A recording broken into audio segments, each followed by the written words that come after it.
Baik, kita sambung balik tentang perkara yang ketiga, dokumentasi. Bab ni dalam buku kecil yang tuan-tuan dapat tu ada tulis setiap kematian perlu dilaporkan pada pihak berkuasa. Kerana itu termasuk di bawah Akta Kelahiran dan Kematian 1957. Pindaan 2016 mengatakan setiap kematian perlu dilaporkan, sekiranya gagal maka boleh didakwa atas akta menyembunyikan kematian. Boleh dihukum penjara. Ya. Jadi benda ni serius. Lahir atau mati kena daftar. Jadi caranya ialah sekiranya meninggal di hospital kerajaan, kebiasaannya pihak hospital yang akan keluarkan surat. Ataupun biasanya pihak hospital yang private pun, kalau dia diberi kebenaran untuk keluarkan surat, maka boleh. Namanya permit menguburkan mayat ataupun surat daftar kematian. Dua namanya. Kalau dulu dia ada 3 salinan kertas yang sama tapi 3 kopi. Pertama warna putih. Warna putih dia tulis salinan untuk JPN. Ni kita kena serahkan kepada JPN, Jabatan Pendaftaran Negara, dalam tempoh 7 hari dari kematian dia untuk ditukarkan kepada sijil. Itu biasa. Kedua, salinan untuk pentadbiran kubur. Orang kubur dia kena simpan satu salinan, warnanya biru kertas tu. Yang ketiga berwarna kuning, salinan untuk waris. Ini kita simpanlah. Baik. Ataupun setengah tempat dia dah guna satu surat je, permit menguburkan mayat, maka kita boleh photostat banyak kali. Macam mana cara nak dapatkan? Kalau di hospital, meninggal di hospital, memang meninggal dalam ward, maka tak jadi masalah, kerana kita boleh dapatkan surat tu melalui laporan doktor di kaunter forensik atau bilik mayat hospital. Tapi kalau meninggal di luar hospital, contohnya di rumah, di surau, di tempat kerja, tepi jalan, dalam mall ke apa ke, maka jenazah perlu waris perlu membuat laporan polis. Kalau meninggal kat rumah, firstnya kita kena sahkan kematian dulu. Cara nak sahkan kematiannya ialah panggil pasukan perawatan atau medical team yang ada autoriti untuk sahkan kematian. Dia tak boleh kita sendiri yang pergi sahkan, terus pergi balai polis, ada kematian kat rumah saya. Siapa yang meninggal? Ayah saya. Siapa yang sahkan kematian? Saya. Encik kerja apa? Kerani kewangan. Kan tak kena, kan? Dia bukan bidang dia. Jadi kena bidang yang autoriti. Biasanya kita akan panggil doktor-doktor klinik ke apa ke. Sekiranya tak dapat, call 999. Telefon emergency 999, bagi tahu ada kematian, ambulans akan datang, dia sahkan kematian. Bila dah confirm mati, dia keluarkan surat pengesahan declaration form. Maka surat inilah perlu kita bawa ke balai polis. Dan nak pergi balai polis tu, bawa lah IC kita nak report polis. Jangan lupa IC arwah pengesahan, dan juga surat-surat sakit dia. Kalau dia ada sakit jantung, mesti ada medical report, bawa kencing manis ke, gaut ke, sebab menguatkan sokongan kita. Jadi pergi balai polis, polis akan tanya siapa yang meninggal? Ayah saya. Macam mana nak tentukan tu ayah ke tidak? Dia tengok pada IC. Ini pengesahan dia lah. Tengok, okey, bed sama. Arwah ni sakit apa? Ni dia sakit jantung, umur 72. Okey, memang padan lah, 72 sakit jantung. Jadi mudah kerja dia. Dia keluarkan surat, cik boleh uruskan jenazah. Tapi kalau ada unsur-unsur yang tak jelas atau keraguan, dia akan tanyalah, arwah ni sakit apa? Kencing manis. Ada apa-apa dokumen? Tak ada. Arwah ni memang tak nak pergi hospital, dia makan ubat kampung je, kan, contoh kan. Jadi siapa yang sahkan dia kencing manis? Saya sendiri. Encik apa? Kerani kewangan. Kan tak kena, kan? Maknanya dia mesti ada autoriti ataupun ada pengesahan. Jadi kalau tak ada macam ni, ada unsur-unsur keraguan, maka polis kata balik rumah dulu cik, kami akan hantar anggota untuk buat siasatan. Maka tunggulah. Jadi lambatlah proses kita. Jadi 2 jam, 3 jam. Polis datang, dia tengok mayat, dia ambil gambar lebih kurang. Kalau dia rasa yakin mati kerana sebab-sebab tertentu, silakan uruskan jenazah. Balik ke balai polis, ambil surat balik. Tapi kalau ada unsur-unsur yang meragukan, dia akan minta waris untuk ke balai polis. Jenazah ni kita akan bawa ke hospital untuk postmortem. Kena buat laporan pula. Payahlah pula kan. Jadi itulah prosedur dia. Jadi dah dapat surat baru mayat tu boleh diuruskan. Selagi surat tak dapat, tak boleh uruskan jenazah. Dan jangan alihkan mayat. Kalau dah meninggal kat rumah, kita pun dipanggil, orang surau panggil. Tu dah meninggal dah tu, bila? Malam tadi. Kita pun angkat jenazah bawa ke surau. Tak boleh. Sebab surat tak dapat. Tanya surat dulu, ada surat tak? Nak tengok. Nah, surat. Baru boleh angkat mayat tu. Sebab kalau kita terus bawa ke surau, ke masjid nak uruskan, tiba-tiba polis datang. Mana mayat? Kat surau dah, kita dah buat alih. Siapa suruh alihkan mayat? Mengganggu siasatan polis. Elok-elok dah mudah, jadi payah pula. Kena bawa ke hospital. Jadi kita kena settlekan surat menyurat dahulu. Lepas tu saya kalau terima kes kematian di rumah, saya tanya surat mana? Report dah buat dah? Okey dah. Okey, kita angkatlah. Itu kaedah dia ya. Itu pengurusan dokumentasi. Ada soalan bab ni? Bab documentation? Okey, alhamdulillah. Kita masuk kepada peringkat yang keempat. Okey. Ini berkaitan peralatan jenazah. Peralatan memandi dan kafan jenazah. Kita tahu yang menggunakan peralatan ni mandi dan kafan saja. Dalam bab mandi, kita ambil bab mandi dulu. Apakah benda yang wajib ada untuk memandikan mayat? Apa yang wajib ada? Air. Okey, betul. Yang wajib ada ialah air. Selain daripada air, apakah benda yang wajib ada untuk mandikan mayat? Apa yang wajib ada? Sabun. Lagi? Apa dia? Yang wajib ada untuk mandikan mayat? Baik. Di sini kita nak jelaskan. Yang wajib ada untuk mandikan mayat hanyalah air sahaja. Kan? Air saja yang wajib. Ya? Kalau tak ada barang-barang lain, tak ada masalah. Yang wajib air sahaja. Ratakan air ke seluruh badan. Adapun barang-barang lain, sabun, cendana, kaf barus, bidara, air mawar, sintok dan sebagainya. Ini sunat wangi-wangian. Kalau tak ada pun tak apa. Kita tak jumpalah cendana, tak jumpalah kaf barus, tak jumpalah bidara, tak apa. Kat rumah mesti ada sabun, mesti ada shampoo. Bawa je lah. Mandikan mayat dengan sabun dan shampoo yang ada kat rumah tu. Pun dah okey dah. Macam mana kita mandi, macam tu juga mayat mandi. Niat sahaja aku meratakan jenazah ni kerana Allah Ta'ala. Meratakan air kata jenazah ni kerana Allah Ta'ala. Mandikan mayat. Settle. Itu mandi yang wajib ada air.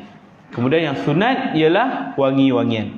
Dan yang ketiga ialah adat. Apa adat dia? Adat ni lah perkara uruf. Perkara yang biasa kita guna. Perkara yang biasa kita pakai. Antaranya tempat mandi, bathtub tu, ataupun gayung, baldi, paip. Ni benda-benda yang basic, memang biasa ada. Kalau tak ada, tak berdosa pun. Maknanya benda yang biasa kita guna tu adat lah. Ya, semuanya berkait satu sama lain. Okey. Dalam bab kafan, apa benda yang wajib ada untuk kafankan mayat? Kain. Selain daripada kain, apa yang wajib ada? Baik. Kalau kita tanya soalan yang wajib, maka kain sahaja yang wajib. Ya, yang sunat barang-barang lain, wangi-wangian itu sunat. Yang adat ialah benda-benda yang biasa kita guna untuk tambahan, kapas, gunting, benda-benda yang tu dipanggil adat biasa je. Ya, jadi wajib kain. Dalam bab kain kafan, berapa helai yang wajib untuk lelaki, berapa helai yang wajib untuk perempuan? Lelaki apa helai wajib? Berapa helai wajib untuk lelaki? 3 helai. Ada lagi jawapan? 1 helai. Ya, dah baca dah. Untung siapa ada buku dah baca dah. Jawapan bocor. Ya, yang wajib untuk lelaki dan perempuan sehelai. Asalkan menutup aurat. Simple. Ya, kita pakai kain toto kan, kain toto pakai kan. Tebal lu kan, pakai kat mayat. Selai cukup dah. Ataupun kain macam saya ni. Saya pakai jubah yang jenis tebal sikit kain. Mana nampak aurat dah? Tak nampak kan? Cukuplah selai. Tapi kalau tak menutup aurat, maksudnya dari segi pemakaian tu walaupun tak nampak kulit tapi bentuknya nampak badan, contohnya perempuan, maka perlu dilebihkan sedikit. Sunat 3 helai. Wajib selai, sunat 3 helai. Lelaki perempuan sama.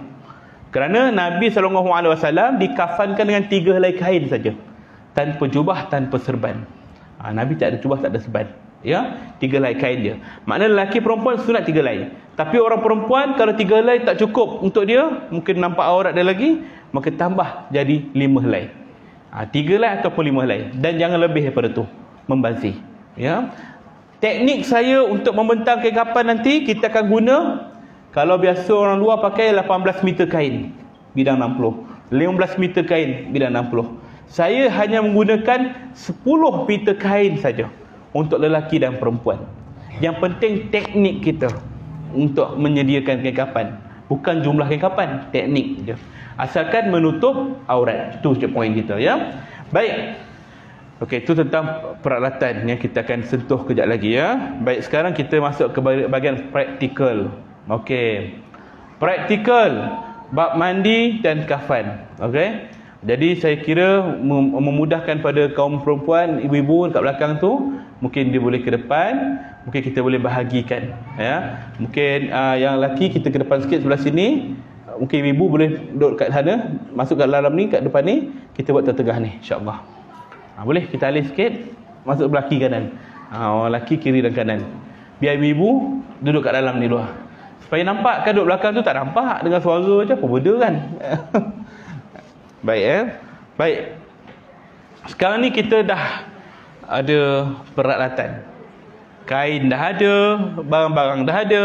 Cuma masalah kita ialah mana modelnya. Siapa nak jadi model ni? Kita tukar, ada speaker lain apa? Mic lain. Ada? Boleh duduk kat depan tu. Ibu. Okey. Masuk. Pakai ni. Okey, cantik. Alright. Clear juga ni. Panjang sikit Okey, adik duduk sini sikit. Duduk sini. Duduk sini. Bangun duduk sini. Okey, baik. Sekarang kita nak tunjuk kaedah untuk sing. Boleh Sorry. Okey. Sebelum kita nak memandikan jenazah, kita perlu menyediakan kain kafan dia dulu. Nak model? Betul Bukan dipaksa Bukan Tuan Haji kata kau kena, tidak jaga. Baik. Kain yang saya gunakan ialah kain bidang 60, lebar sikit. Ada satu lagi kain bidang 45. Bidang 45 ni dia kecil, tak sesuai untuk kain kafan. Okay. Jadi sebelum kita nak mandikan jenazah, kena sediakan kain kafan dulu. Tak bolehlah kita nak mandi, kemudian dah siap mandi, barulah keluar bilik air berkemban, time tu lah nak gosok tudung, time tu lah nak rasa leceh kan. Sediakan pakaian dulu, kemudian dah mandi, terus bentang, terus letak jenazah. Baik, kain ni bidang 60. Ya. Kita sediakan kain kafan, macam saya katakan tadi, kita guna 10 meter kain. Kaedah orang lama, dia ukur mayat dulu. Mana mayat kita ni? Sila. Wah, berani dia Siapa nama ni? Emirates? Alif. Okey. Alif belajar lagi? Belajar lagi. Kat mana? Belajar kat sekolah Alisan. Dia tahu apa? 4. Okey, Alif baring kejap. Okey, kita baring, kepala sini. Okey. Kain. Buka kain. Okey. Baik. Kita kaedah orang lama, dia akan ukur mayat daripada kepala sampai kaki. Itu biasa. Ya. Dia ambil satu tali panjang daripada kepala sampai kaki. Kemudian dia akan lebihkan satu hasta. Untuk apa? Untuk kepala ke atas dan bawah. Punjut. Kalau kita potong kain muat-muat kepala kaki dia, macam mana kita nak ikat? Gula-gula hex pun ada plastik atas bawah kan. Tu gula-gula kan. Takkan orang kita nak buat macam tu kan. Baik. Jadi kita ukur kepala atas sampai bawah. Dah dapat ukuran, lebihkan sehasta, baru kita potong kain. Itu kaedah lama. Tak ada masalah kalau kita nak ikut balik kaedah tu. Ya. Cuma isu yang timbul ialah bila jenazah tu tutup separuh je. Jangan tutup habis. Isu yang timbul ialah bila kalau jenazah tu masih di luar, contohnya kat rumah ke ataupun di hospital ke, kita nak mandikan mayat ni, nak bentang kain kafan, tapi nak kena tunggu mayat ada baru nak potong kain kafan. Lambat. Jadi saya guna kaedah yang lebih pantas. Apa dia? Kita potong kain siap-siap. Saya bawa 2 set yang berlainan. Satu set yang kotak coklat, angkat sikit kotak coklat. Dalam kotak ni, set ni yang belum potong. Kain ni, belum potong. 13 meter kain kita bagi. Ya, siap gunting lah, ada gunting.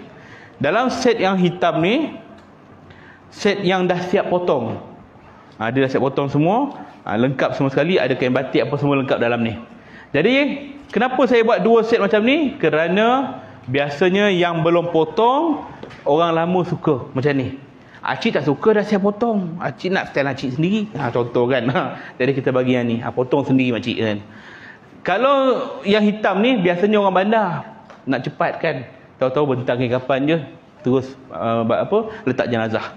Ni 2 set yang kita buat ya. Belum ada lagi set yang ketiga, siap dengan jenazah. Belum lagi kan. Jenazah setakat ni kena sediakan sendiri kan. Baik. Kaedahnya ialah saya ukur 2.5 meter. Untuk setiap kain selai 2.5 meter. Kenapa 2.5 meter? Kerana standard ketinggian orang macam orang kita 1.7 atau paling tinggi pun 1.8. Mungkin ada tinggi sikit. Tapi 2.5 meter tu kalau kita ambil, dia boleh lebih atas dengan bawah standard. Jadi saya tak payah bawa keluar. Kalau biasa kita nak ukur 2.5 meter, kita ukur lah. Ukur guna tali tip tu kan. Leceh nak bawa kulu gilir. Jadi saya ukur ikut pada badan saya. Okey, contoh ya. Pegang mic. Okey. 2.5 meter badan saya sesuai dengan apa? Ukurannya ialah 1 depa. Ni 1 depa. Dan setengah. Ini susah. Saya ambil daripada sini. Okey. Kita ambil 1 depa. Ini 1 depa. Dan setengah. 1 depa setengah macam ni. Ini setengah. Kita lipat 2. Kemudian kita gunting. Okey. 1 depa setengah saya bersamaan dengan 2.5 meter. Ini ukuran tinggi saya lah. Kalau tuan-tuan yang ketinggian lain mungkin berbeza sikit. Okey. Siapa nak try? Siapa nak try gunting? Gunting ke kapan? Siapa try? Siapa nak try? Ni peluang ni. Kita nak tahu ukuran kita senang. Bukan ukuran mayat kita, tak. Ukuran untuk potong kain je. Siapa try? Boleh, siapa nak try? Saya bagi ukur kat sini dulu. Mana? Okey bang, sila. Okey, abang ukur dulu ni 2.5 meter ni. 2.5 meter. Kita nak tengok panjang 2.5 meter dengan dia berapa. Ukur. Pegang ni. Sampai berapa depa? Okey, 1 depa buat panjang. Okey, tangan lurus, betul-betul lurus. Okey, yang ni kali ke sana. Yang ni okey, lepas. Yang tu lepaskan. Okey, tengok berapa panjang. Baik. Tengok berbeza. Maknanya dia punya saiz, abang ni punya saiz 1 depa lebih sikit. Saya setengah aja. Kalau saya macam ni, tangan ni kat sini. Sebabkan ketinggian dia kecil sikit daripada saya, maka dia 1 depa paras ni. Bersamaan dengan 2.5 meter. Okey, kita buat potong dulu. Potong kain. Okey, ambil kain. Okey, ukur macam tadi. 1 depa. Ni nak bagi mudah. Kalau rasa ragu-ragu, ukur saja guna tali tip. Okey, 1 depa panjang, alright. Okey, 1 depa. Okey, yang ni kali ke tempat tadi. Pegang paras mana tadi? Sampai kat bahu tu kan? Macam tu kan? Okey, kita lipat. Alright, lipat. Ni tengah je senang. Okey, lipat, gunting. Okey. Maknanya kalau saiz saya ukuran saya 1 depa setengah saya bersama dengan 1 depa setengah lebih sikit bahu untuk dia. Untuk saiz 2.5 meter. Saiz sama je 2.5 meter tapi ukuran betul-betul. Siapa nak try lagi? Seorang lagi. Tak boleh. Kena gunting ke? Kena gunting. Gunting. Enggak pegang je. Tak, gunting. Okey. Kalau rasa tajam, susah sangat kita koyak je. Tarik je senang. Tapi cuma tarik ni saya tak apa setuju, tak apa suka pasal dia akan keluar benang-benang macam ni. Sebab tu saya suka gunting. Tapi tak ada masalah. Tarik. Okey, gunting ujung. Okey, dah dapat 2 helai kain. Siapa nak try lagi? Mai. Kita ambil kain saya ni. Nanti tuan-tuan tengok ukuran dia sama. InsyaAllah sama. Okey. 1 depa. Okey, tengok berapa panjang. Alright, paras mana bang? Okey, 1 depa. Okey, jadi kat sana. Pegang, tangan sana. Ni tangan depan ni. Okey, tengok panjang mana. Tangan kat sana. Sama macam saya, 1 depa setengah. Makna ketinggian dia sama dengan saya, 1 depa setengah. Maka potong kain kat sini. Baik. Alright. Ambil yang bucu tutup. Okey, 1 depa. Tadi kita dah buat ukuran 1 depa. Alright. Okey, alright, pas sana. Okey. Itu pas kat sana. Okey, setengah. Sampai mana tadi? Situ. Okey, lipat. Nampak? Maknanya 1 depa setengah saiz abang ni sama dengan 2.5 meter. Ini memudahkan. Adapun kalau tuan-tuan puan-puan newbie, kata orang baru-baru nak mencuba, ikut ukuran je lah. Ambil tali tip sampai 2.5 meter, potong. Itu kalau tak biasa, ya. Ini cara yang saya bagi ni kaedah nak memudahkan. Sebab kita bukannya selalu bawa tali tip tu. Baik. Kita ambil 3 helai kain je. Tak banyak, 3 helai kain. So 2.5 meter kali dengan 3 helai kain. Berapa meter dah? Berapa? 7.5 meter kain.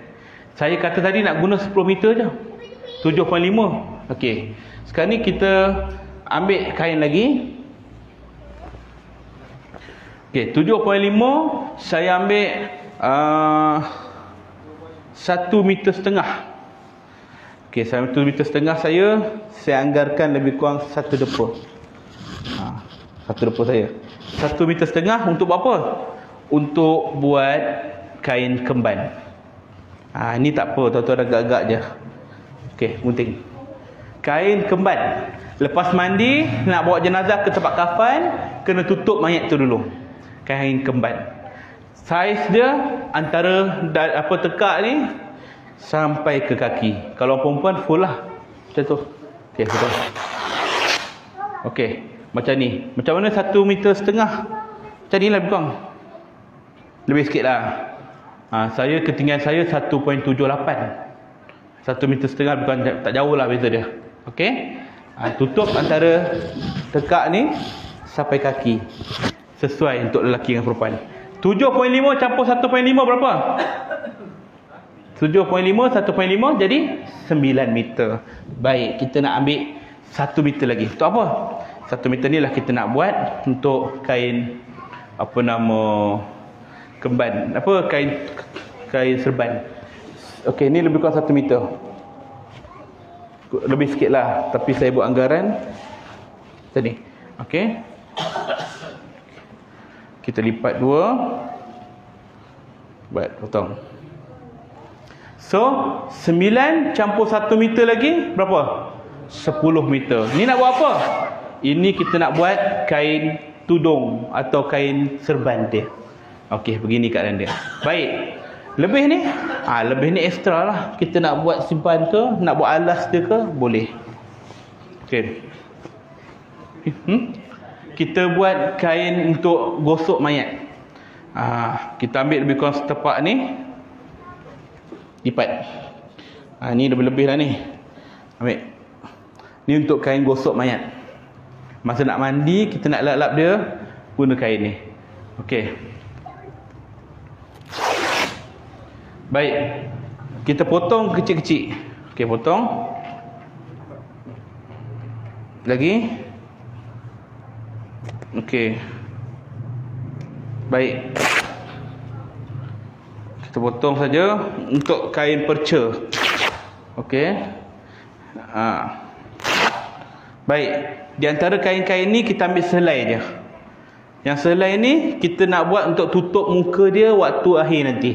Yang lain kita buat kain gosok. Okey, simpankan selai ni. Okey, sekarang ni kita nak bentangkan kapan. Okey. Alif, boleh bangun kejap. Kita nak bentangkan kapan dulu. Alright.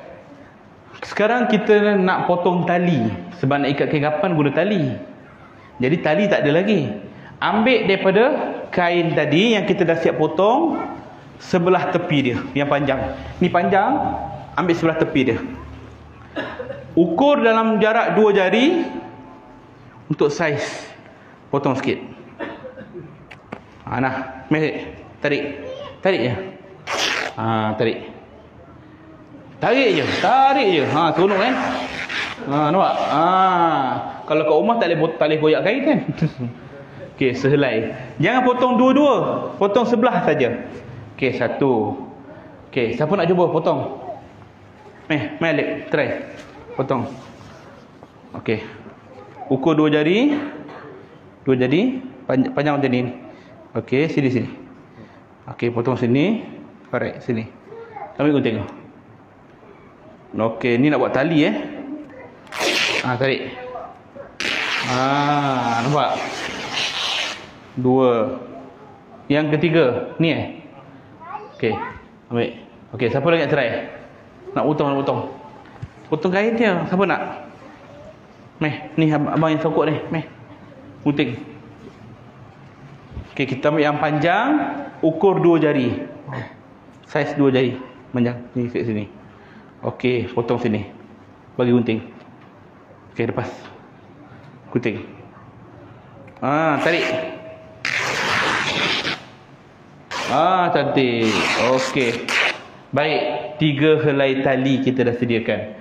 Berapa helai tali kita nak guna untuk ikat mayat? 4. Bagus. Berani.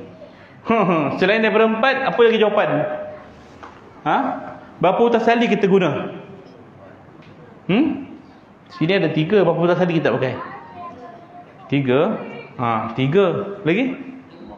5. Lagi? 7. Baik. Tali yang kita pakai ialah 5 saja. Okey. Sekarang kita ada 3. Kita ambil 2 saja daripada 3 ni. Ukur lebih kurang 1 hasta ni, ketiak ni. Potong sini. Okey. Yang pendek ni kita akan letak untuk bahagian kepala atas dan kaki dia. Okey. Letak bahagian kepala atas okey. Okey. Mai, siapa nak tolong bentang kain? Siapa nak tolong bentang kain? Okey. Mai. Yang panjang ni kita letak di tengah-tengah. Okey, abang sana. Buka. Okey. Sini kat bahagian tangan dia, kat bahagian lutut dia. Okey, yang ni boleh letak kat tengah-tengah. Baik, tengah-tengah pinggang dia. Jadi 5 helai tali, 5 utas tali. Alright. 5 utas tali ni kat mana? Satu dekat bahagian atas, bunjut. Yang kedua dekat bahagian tangan, dada. Ketiga bahagian pinggang. Yang keempat bahagian lutut. Dan yang hujung bahagian hujung sekali bunjut. 5. Kalau cerita Melayu, cerita Indonesia, dia buat 7. Macam mana?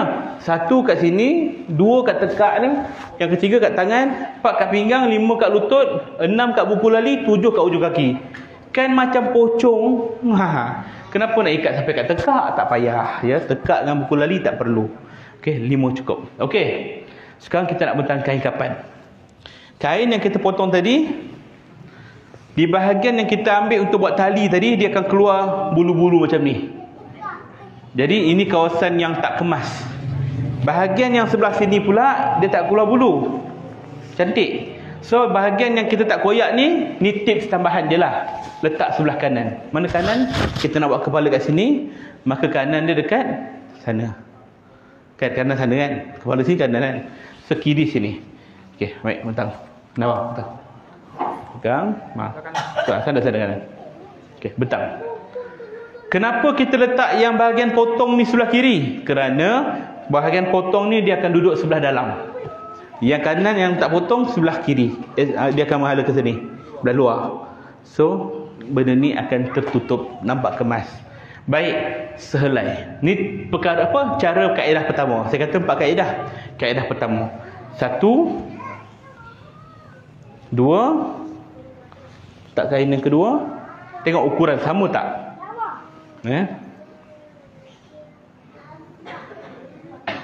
Okey. 2. Nampak? Sama kan? Kalau diikut ukuran yang betul, samalah.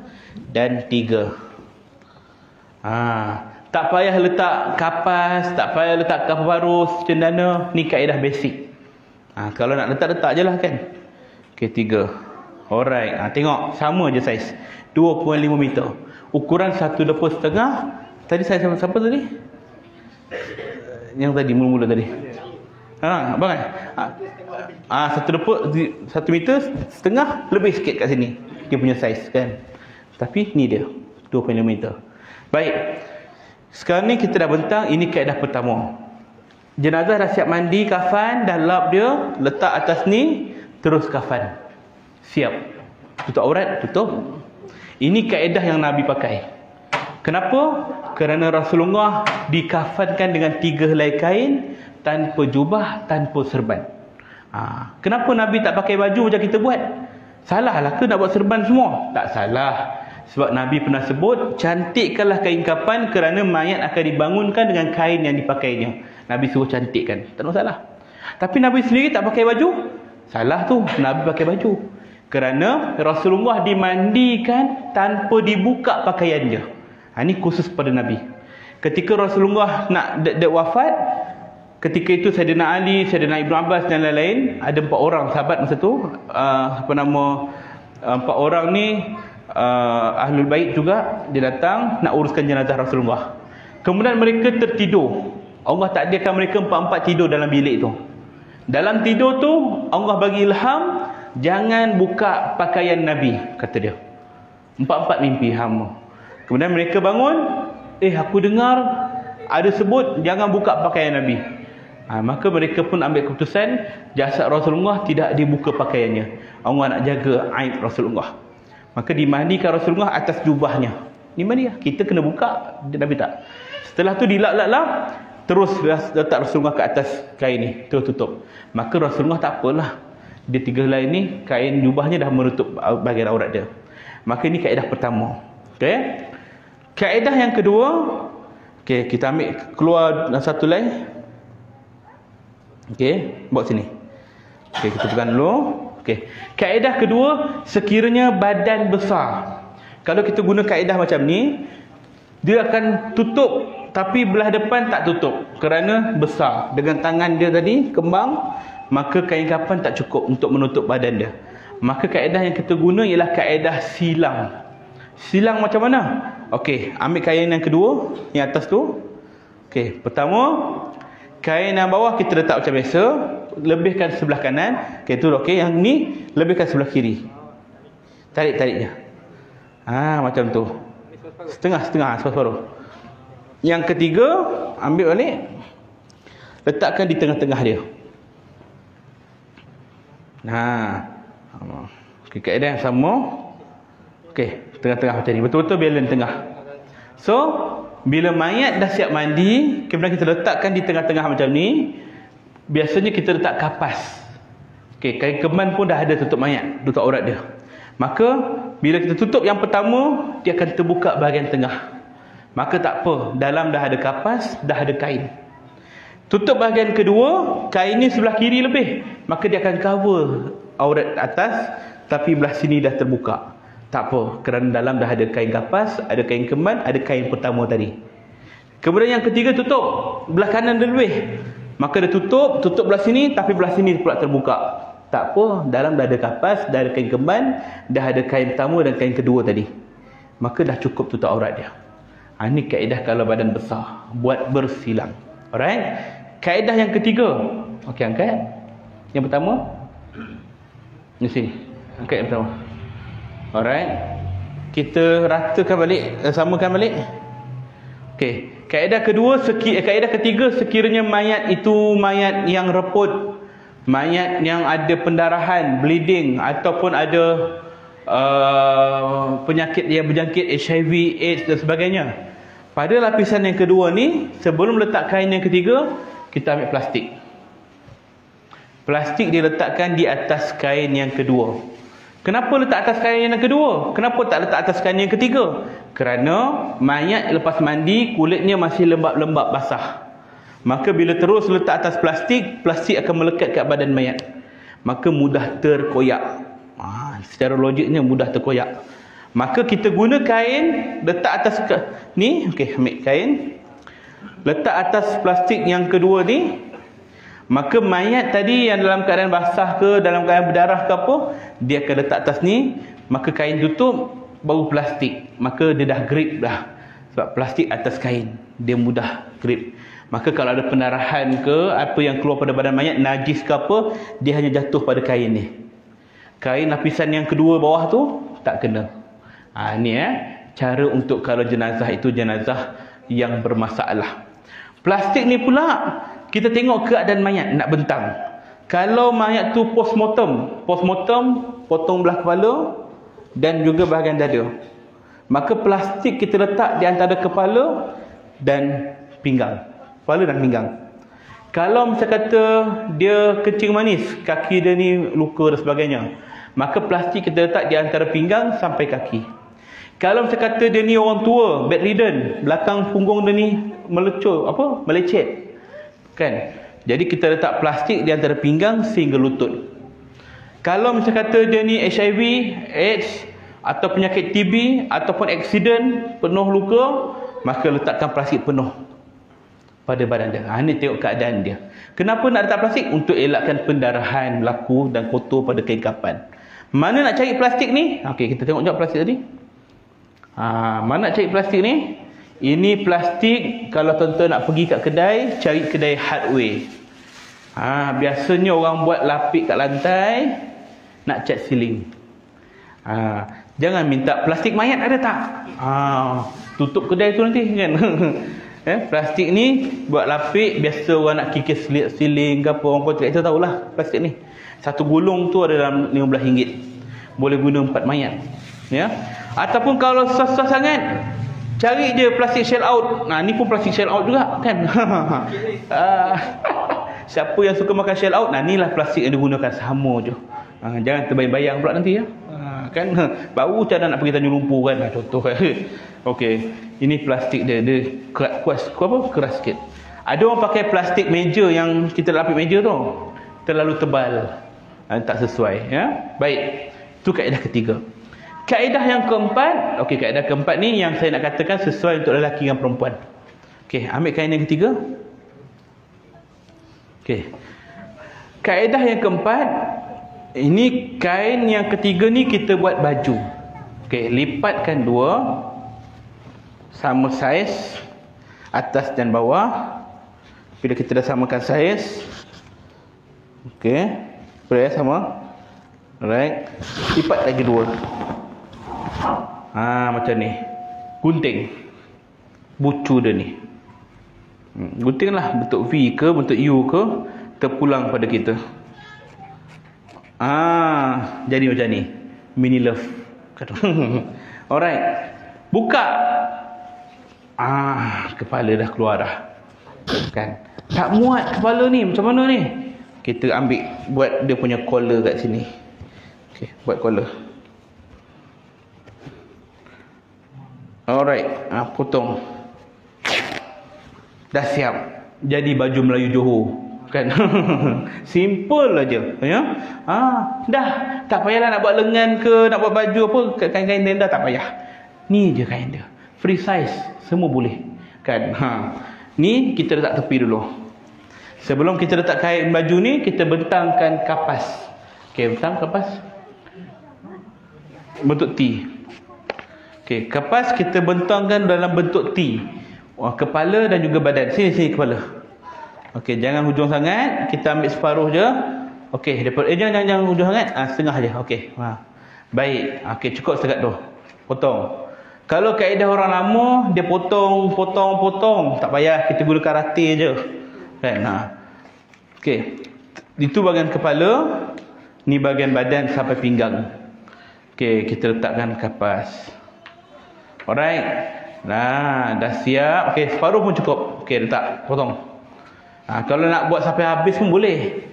Kalau badan dia besar, kita buat dua side, kiri kanan. Ikut pada keadaan badan dia. Kemudian barang-barang apa? Yang ni dah siap dah. Kita ambil barang-barang 400 tadi. kan. Ini bukan garam kasar Ini ialah kapur barus yang dah siap tumbuk. Dalam set ini dia bagi kapur barus yang dah hancur. Senang, kita buka, taburlah saja secukup rasa, kan. Cuma saya tak buat sekarang lah. Kalau saya pakaikan nanti kesian si Alip tadi. Mana Alip? Boleh. Sekarang tak balik rumah nanti, kan. Jadi kita buat sekadar gimmick, tabur saja atas ni. Kemudian ni bukan serbuk kunyit, serbuk cendana. Tabur saja serbuk cendana atas badan mayat, atas kain kafan ni. Tabur. Ikut pada keselesaan kita. Okey, 2 barang ni pun cukup dah. Kalau ada barang-barang lain, terpulanglah. Kita nak letakkan daun pandan ke, nak letakkan apa-apa saja barang-barang wangian yang lain, silakan. Alright, dah siap, kita tabur. Barulah kita bentangkan baju tadi. Nah bang, pegang ujung ni. Kiri sana. Okey. Baik, caranya ialah kita bentangkan. Okey, buka ni dulu. Tengok. Nampak tak bahagian lubang ni? Lubang yang ada kola atas ni ke atas. Okey, orang ke atas. Okey, naik atas sikit lagi, belakang lagi. Okey, pastikan lubang tu tepat-tepat kat bahagian kapas yang ada tadi. Sebab kita nak letak kepala kat situ. Yang ni kita gulung-gulung sikit bagi kemas. Ini bila mayat dah siap mandi, kita letak, dia tutup kat atas. Awning dia. Macam tu. Alright. Dah siap. Ni je kain kafan dia. Tak susah pun. 2 lapis kain kat bawah, 2.5, kapas bentuk T, serbuk cendana, kapur barus, baju yang kita dah potong tadi, letak atas dia. Dah siap mandi, letak jenazah, tutup. Siap. Dah siap dah. Sekarang kita nak mandi jenazah. Okey, boleh jelas cara nak bentang kain kafan? Mudah je. 5 utas tali, 2 helai kain, kapas, tabur cendana, kapur barus semua. Kemudian kain baju. Kalau saya kata mayat tu mayat yang ada pendarahan, kita nak letak plastik kat mana? Di atas kain yang kedua ni. Kain yang kedua ni. Macam tadilah sebelum letak kapas. Okey, baik. Sekarang ni kita nak guna tempat yang sama untuk mandikan jenazah. Kita lipat dulu, lipat separuh je. Okey, angkat daripada bawah semua, separuh, setengah je. Setengah. Macam tu. Okey. Yang ni tutup sana. Mata dia, tutup je. Okey, baik. Sekarang kita nak mandikan, katakanlah ini tempat mandi. Alright, silakan Alif. Dengan segala hormatnya. Baju dia. Ambil kain batik tu. Baju. Boleh baring kepala sana. Okey. Segi start sebelum kedudukan jenazah ni kan? Kedudukan mayat. Talis dah. Ni mandi tak apa, ikut pada tempat mandi tu. Okey, bentang. Okay. Alright, kita nak mandikan jenazah ni. Baldi gayung ada? Pergi ambil Alright. Gayung ke dok? Tak apa, ada bekas apa pun boleh.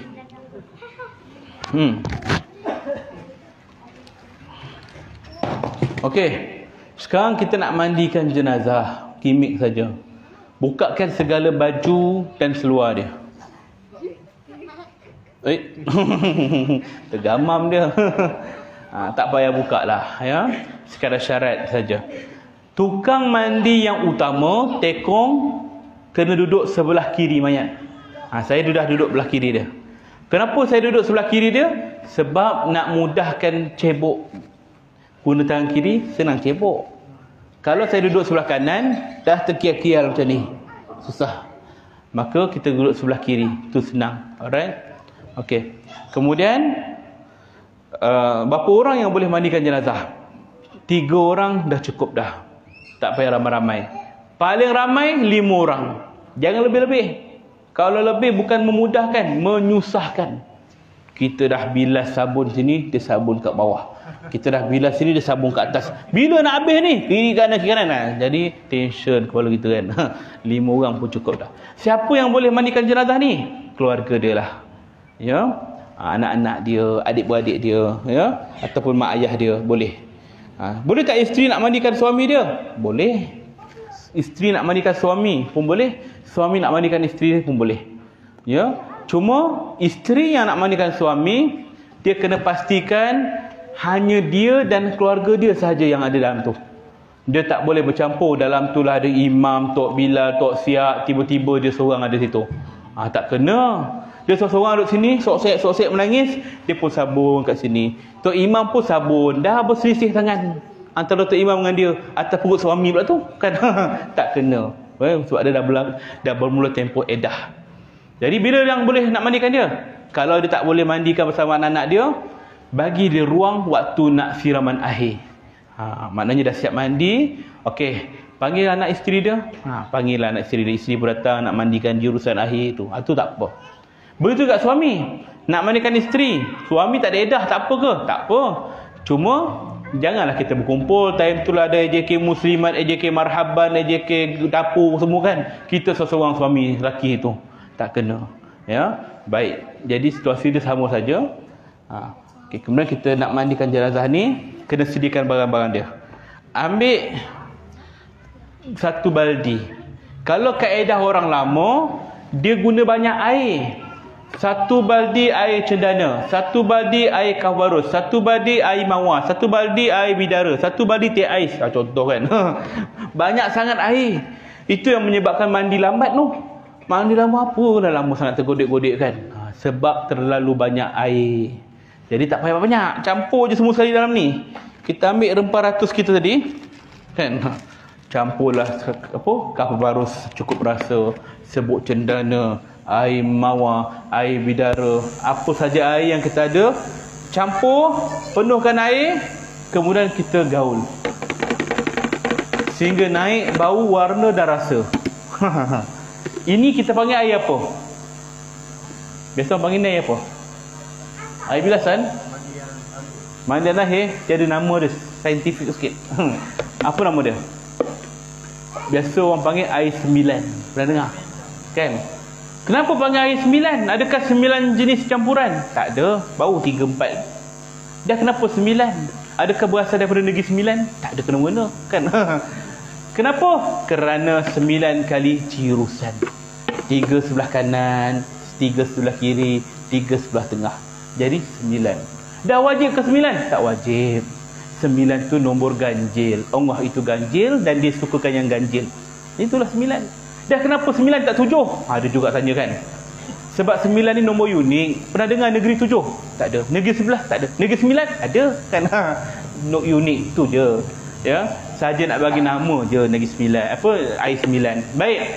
Kalau terlebih 10. Alamak, ni yang ke-10 ni macam mana? Kaut balik air tu kan. Kan. Terlebih ke terkurang tak ada masalah ya. Baik. Air 9 ni kita dah kacau. Kita letak tepi dulu. Ini jirusan yang terakhir. Simpan dia. Okey. Kita ambil satu gayung bekas. Kain-kain perca yang kita dah potong-potong tadi. Okey, masukkan dalam bekas ni dengan sabun. Sabun buku ke, sabun cecair ke, letak dalam ni. Kita ambil air, penuhkan, gaul. Buat air bancuan sabun. Letak kat tepi dia. Kita ambil tukang mandi, dia kena pakai lapik tangan ataupun glove. Kurang-kurangnya sebelah kiri. Sebab apa? Sebab dia nak istinja mayat tu tadi.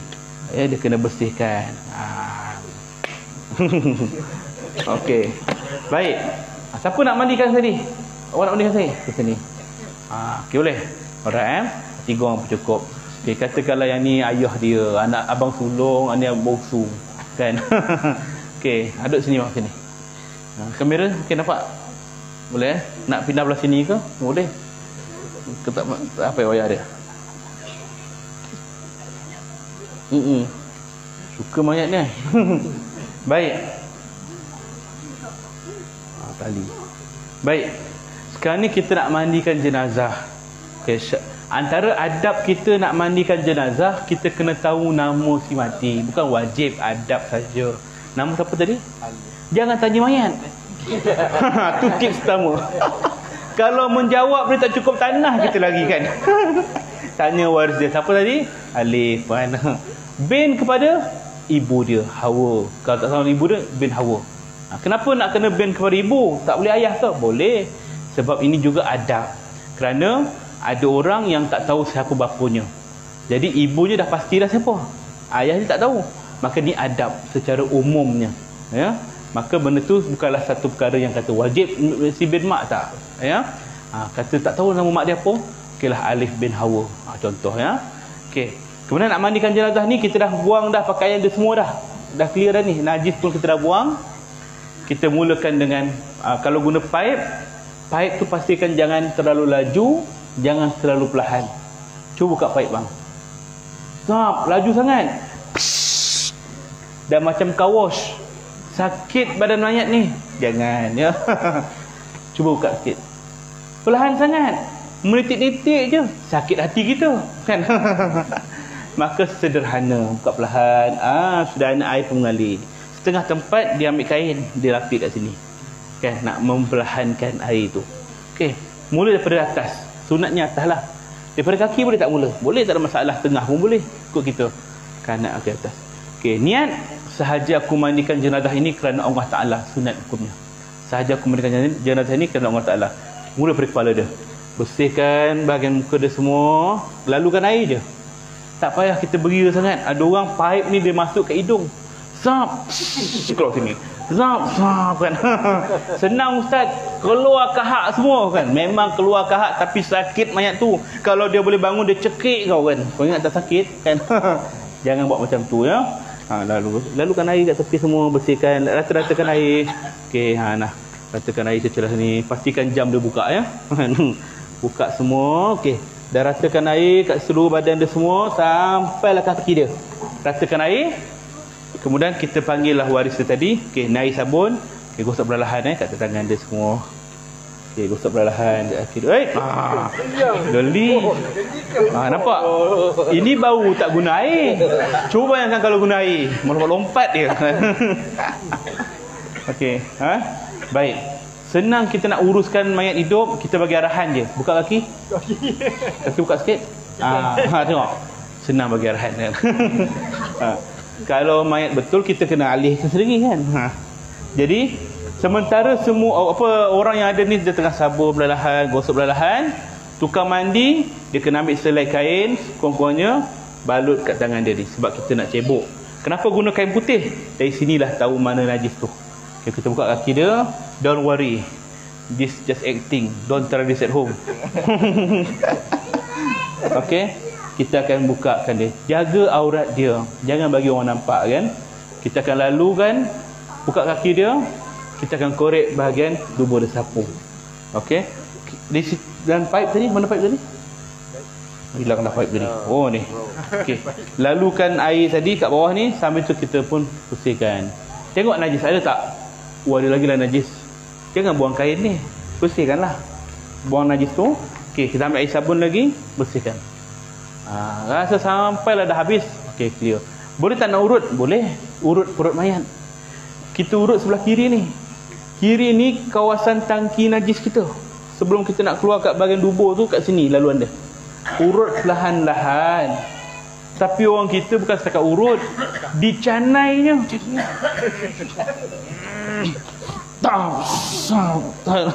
Jangan buat roti canai, kesian mayat tu kan.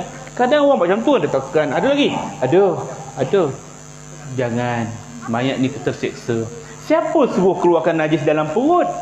Yang disuruh keluarkan najis di bahagian luar. Luar saja. Tak payah keluarkan dalam perut. Nak bagi tekanan sikit untuk supaya ujung-ujung tu keluar, kita boleh angkat sikit mayat. Angkat sikit je. Sekadar bagi tekanan kat bahagian perut, dia keluar. Jangan dudukkan mayat. Zap, dudukkan. Sebaik tak dilipatkan. Jadi kita tak perlu buat macam tu. Sekadar untuk keluarkan najis dia ya. Satu lagi, jangan masukkan pipe kat dubur dia. Zap, keluarkan. Ada orang macam tu kan. Jangan seksa mayat. Keluar kan. Senang bersih najis dia. Jangan buat macam tu. Jadi kita bersihkan. Boleh tak tukang mandi tengok aurat dia? Persoalan. Boleh tak? Tukar soalan mudah sikit. Boleh tak Tok Mudim? Tok Mudim yang sunatkan orang tu tengok aurat orang.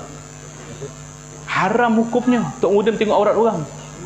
Suka-suka je kan. Lalu tepi jalan, korang sunat ke belum? Tengok kan. Haram lah, mana boleh. Tapi time sunat kena tengok. Tak tengok, berangkat ke hospital Kuantan. Jadi ada kaedah dia, keadaan dia yang membenarkan, ya. Baik, begitu juga tukang mandi. Boleh tengok? Boleh. Untuk dia saja, sekadar keperluan. Tengok kejap, oh ada najis sikit kat situ, boleh dibersihkan. Tak bolehlah saja-saja datang pula orang lain, mana tengok, wah kan, tu tak boleh, ya. Haram hukumnya, ya. Tak ada keperluan. Jadi kita tengok, oh ada najis lagi lah, bersih. Tak henti-henti najis. Rupanya dia ada bahagian masalah kat bahagian dubur dia tu. Maka apa pun kita buat, ambil kapas, gupal kapas tu, sumbat kat bahagian dubur dia, masuk kapas lagi, sampai padat pun tak apa. Kemudian kita bersihkan bahagian luar, tutup kaki dia, settle. Maksudnya boleh sumbat kapas, ya. Masuk kapas dalam luar dubur dia tu, masuk supaya menahan najis dia. Sebab dia mungkin ada masalah daripada burut dia. Aku tidak lambat nak tumpu situ je, buang masa. Okey, dah siap? Clear? Masa prosedur kita bersihkan mandi ni, time tu masa dia orang terasa sabun, time tu kita buat, tutup kan. Kemudian kita bersihkan bahagian kemaluan depan dia semua. Kalau orang perempuan, dia tahulah kaedah meruang, ya, untuk orang perempuan yang dalam keadaan haid nak berwajib, dia ada meruang. Baik, setelah selesai kita bilas air sabun tadi, bilas. Tak payah beria sangat. Kadang-kadang orang kita ni, kita nak lalukan sabun sekali jalan dia, pusat macam tu je. Tak payah kita buat macam ini spa tau. Bukan spa kan. Polish kan dia ni kan. Ada orang ambil batang lidi tu, tarik kuku banyak lah kan. Tak payah tarik kuku ke apa ke, tak payah korek kan. Biar je, walaupun kuku dia panjang macam mak lampir kan, biar kan. Kita bersihkan sisi lagi. Dan tak payahlah kita kasar sangat. Tu dobi kan. Kita lalukan air sabun macam tu je, gosok perlahan, bilas. Kawasan yang boleh capai saja. Setengah orang badan besar, banyak pelipat, berlapis-lapis lipat dia kan. Kita nak selak, ada daki lagi, panjang cerita dia. Sekadar yang boleh kita lalu je sekali jalan. Begitu juga kalau mayat tu mayat yang dah kembung, reput, ataupun mayat yang dalam air, kita nak mandikan dia, kemaluan dia minta maaf cakap kadang-kadang membengkak. Jadi tak boleh kita nak cebok. Bila kita gosok bahagian dubur dia tu, kadang-kadang kita tersiap kulit sekali, keluar darah. Maka lalukan air saja. Tak payah gosok-gosok keluar najis, tak payah. Lalukan air. Kalau macam kata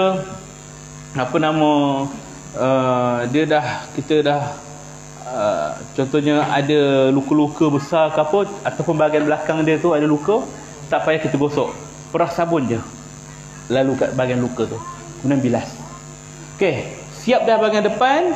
Sekarang ni kita nak mengiring pula. Cara mengiring macam mana?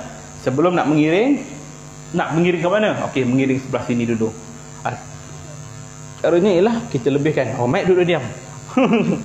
Kain ni kita lebihkan sana. Okey, tangan dia kita luruskan, yang sebelah sini kita pegang pergelangan dia. Okey, pegang bahagian pinggul dia, tarik perlahan. Orang sebelah sana tolong tolak macam tu.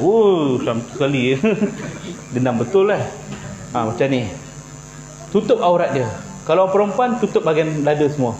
Okey, ambil air tadi, sabun tadi, mana pipe tadi? Asyik hilang pipe tu.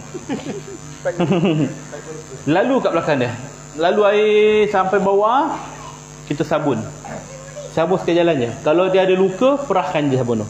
Kemudian kita bilas balik air. Dah siap. Tu sabun-sabun yang jatuh kat lantai tu, semua kita tolak, supaya tak melekat balik kat badan mayat. Tu kaedah dia. Okey, kita pun baringkan dia sesenyap. Okey, luruskan tangan dia sebelah sana pula. Kita nak posisi sebelah ini. Orang sebelah sana pula tolong pegang pergelangan pinggang dia, lebihkan kain sini, ngiring ke sana. Macam tu. Senang nak uruskan orang hidup. Okey, lalukan air kat sini semua sampai bawah. Kemudian kita sabun, gosok, kita bilas balik. Air-air yang kat bawah ni kita tolak. Dah settle. Kebiasaannya masa kita mengiring akan keluar air daripada hidung dan mulut. Najis ke kahak ke apa nak buat? Macam saya kata ni, jangan masukkan pipe kat sini, lalu kat tepi dia. Kita korekkan sikit bahagian hidung dia dengan kain. Bersihkan bahagian mulut dia, keluarkan kahak yang ada tu, bersihkan, korek saja sehingga clear, bersih. Kita baringkan dia balik. Tu kaedah dia. dah siap mandi mayat. Tu je. Kan? Sifir je mudah je. Ratakan air, sabun, bilas. Simple. Kan? Syarat dia rata air. Tak payah terlalu terperinci celah-celah apa semua. Kawasan yang boleh capai je. Dalam telinga tak perlu. Kawasan yang luas saja. Dalam mata tak perlu. Celah mana yang boleh je. Okey, kita kena faham. Baik. Yang penting sekali mandi mayat ni ialah jaga aurat dia. Macam saya kata tadi, kalau lelaki aurat dia pusat hingga lutut, maka kita boleh buat tutup macam ni. Boleh dedah bahagian dada. Kalau orang perempuan, kita tutup bahagian pusat sehingga dada dia. Macam ni. Tak payah tutup habis dada dia. Orang perempuan nak mandikan jenazah perempuan, dia tak boleh selak macam ni. Tangan dia saja yang lalu kat bawah. Kalau pondan macam mana? Pondan ting tiring kan. Siapa nak mandikan jenazah pondan? Orang lelaki perempuan?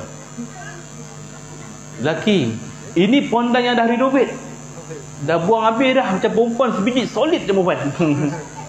Lelaki perempuan? Perempuan. Lagi. Mana ni? Khilaf ni, khilaf. Pondan juga. Cari pula mana pondan sama dengan dia kan. Yang kena mandikan dia tetap lelaki. Kerana fitrahnya lelaki kembali kepada lelaki. Baik. Habis aurat dia macam perempuan. Macam mana ni? Maka kita kena jaga adab.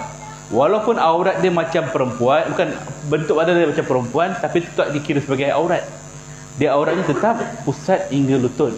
Tapi kerana dadanya dia macam perempuan, maka tutup juga bahagian ni. Untuk adab kita. Kerana kalau tak tutup, jadi dua musibah. Kan? Musibah pertama, mengaibkan mayat. Oh, macam tu rupa dia. Semua orang tengok kan.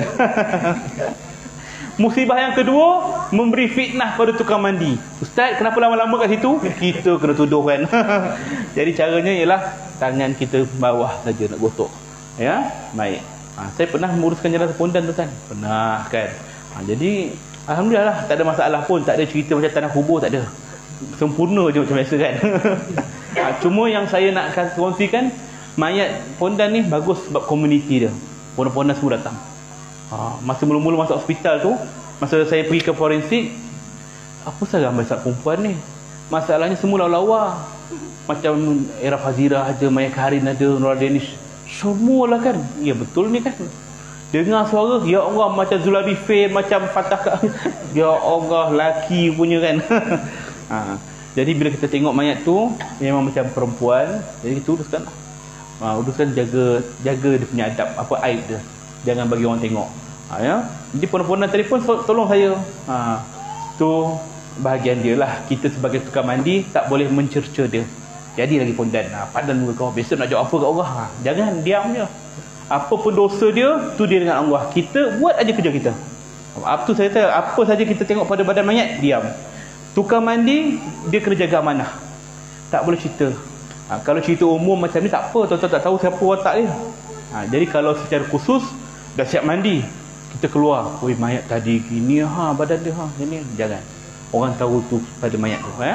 Baik, satu lagi, kita jaga mayat ni, jangan kita dedahkan aib dia ataupun mencerca dia. Niat kita kena sangka baik. Itu bahagian dia. Kita buat kerja kita je. Baik, sebab tu satu lagi tips, kalau siapa yang first time nak uruskan mayat ataupun dia macam jarang jumpa jenazah, tips dia, datang tengok mayat, jangan terus buka muka dia. Takut terkejut. Aku masih dalam iman, kata dia. Sudah kan. Tersenyum kan. Terkejut. Jadi tips dia apa? Tengok daripada belah kaki. Masuk-masuk bilik, kita tengok kaki. Tengok kaki, kita pegang kaki dia sikit, tengok bahagian dia. Sampai kat bahagian dada, selawat banyak. Allahumma shalli ala Muhammad. Tenangkan diri kita. Bismillahirrahmanirrahim. Baru buka muka dia. Baru tak terkejut. Sebab kadang-kadang Allah ni dia nak bagi petunjuk pada kita, pada orang-orang yang mungkin bahagian dia hari tu dalam keadaan mayat tu. Dia buka, tengok mayat tu dalam keadaan rupa pelik. Muka hitam ke, muka hangus ke, muka binatang ke, ada. Macam cerita dalam tanah kubur tu. Cuma dalam cerita tanah kubur ke buku Mastika yang tuan-tuan beli dulu pun, itu terlebih sangat. Kalau terjeli lidah semua orang tengok sampai kesudahan. Dia keadaan tu hanya berlaku sekali imbas saja. Tengok, kenapa mayat ni macam ni? Tutup kejap, orang. Okey, dah jadi baik. Macam tu. Ya, dia Allah tak akan buka aib orang tu lagi. Ya. Baik. Kemudian kita dah siap mandi kafan jenazah ni, belum kita siap mandi ni, kita nak wudukkan dia. Wuduk hukumnya sunat. Sunat saja, bukan wajib. Maka kita ambil air, wudukkan dia. Sahaja aku mewudukkan jenazah ini kerana Allah Ta'ala. Bahagian yang wajib je lah kat muka dia. Okay? Tak payahlah kumur dia. Macam mana nak kumur? Tak payah kan. Kat bahagian wajib je. Kemudian tangan kanan, tangan kiri, telinga. Sunat buat ke telinga kanan, telinga kiri. Ke kanan, ke kiri. Settle. Okay? Tu sunat. Hukumnya sunat tu pahala pada kita. Yang mati, dia tak dapat pahala dah. Kita yang buat dapat pahala. Okay, kemudian air bidara tadi. Kita letak air bidara. Air 9 tadi kan. Kita letak, ambil air, kacau, tuang. Selawatlah Allahumma salli ala sayyidina Muhammad, tuang. Panggillah pada anak-anak dia semua. Nampak? Ambil sikit. Okey, perlahan, selawat. Okey, perlahan. Okey, nampak? Okey. Kejap. Dah habis. Kan dah habis kan betul kan. Tuang. Ikut adabnya daripada kepala lah. Bagi waris. Anak dia mana, isteri dia mana, mai sampai air ni habis. Tak kisah terlebih ke tukuang, tak ada masalah. Dah siap. Kalau nampak macam ada kesan-kesan cendana terabur lagi atas badan tu, kita nak bilas pun boleh. Nak bilas, bersihkan balik pun boleh, tak ada masalah. Tak bilas pun tak apa. Baik. Kemudian kita nak ambil kain towel. Mana kain towel? Belakang. Okey.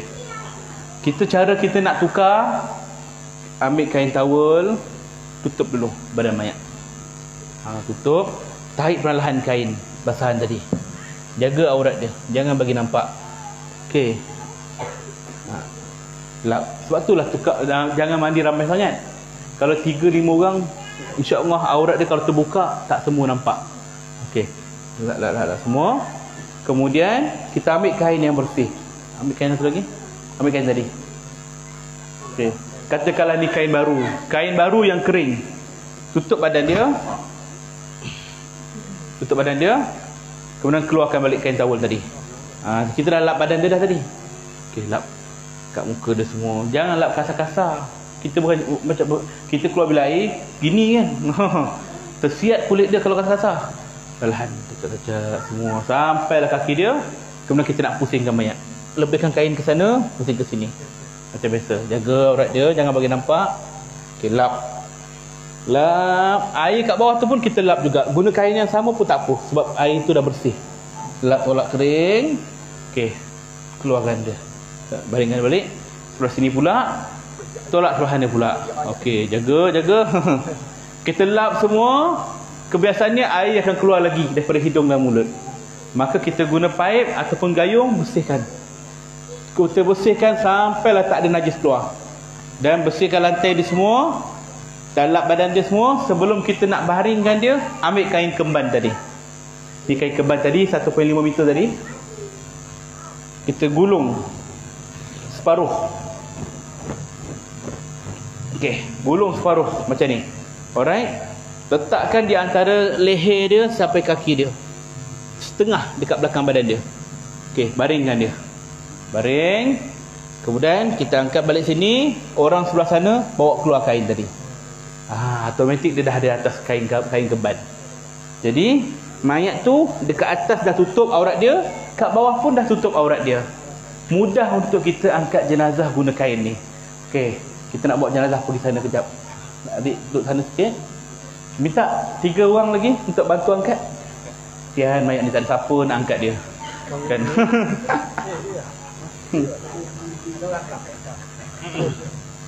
Okey, kepala. Okey, abang sebelah sini kiri, ke kanan saput kepala dia. Okey. Ni seorang lagi tengah ni. Seorang, bang. Boleh. Okey. 1 2 Okey, sana belakang. Okey. Letak situ je dulu. Okey, letak itu je. Alright. Jangan pergi lagi Okey, kita nak buka ni kejap. Buka balik. Okey, buka balik kain tadi. Alright. Okey, buka betul, kemaskan. Jangan sampai kain tu buka. Okey. Sekarang ni kita nak angkat daripada tempat mandi pergi ke sini. Okey. Kena gulung kain sebab apa? Nak elakkan kain tadi terkoyak. Okey, kita angkat balik. Okey, standby. Tu.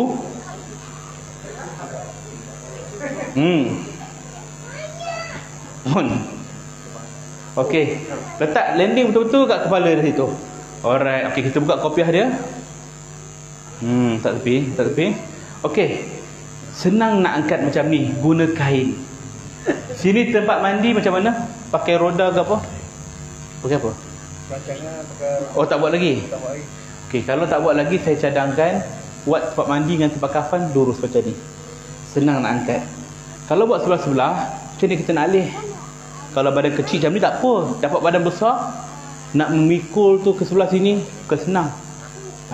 Jadi kalau buat macam ni, macam kita nak angkat jenazah, orang sebelah sini macam mana? Nak angkat ke sebelah sini. Jadi secara logiknya susah. Kalau kita lurus, ini kiri kanan je, tak payah nak pusing-pusing. Ni yang biasa saya bagi advice lah, nasihat pada sesiapa yang nak buat tempat mandi kat masjid.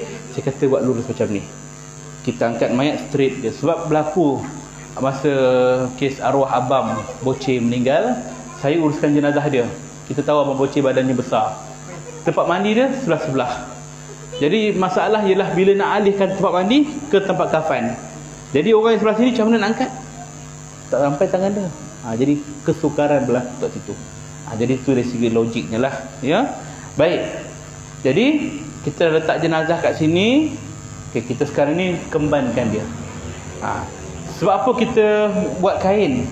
Kalau jenazah perempuan, orang perempuan tak larat nak angkat. Dia panggil orang lelaki. Kalau orang lelaki tu mahram dia tak apa. Tapi kalau orang lelaki tu orang luar, JK masjid angkat.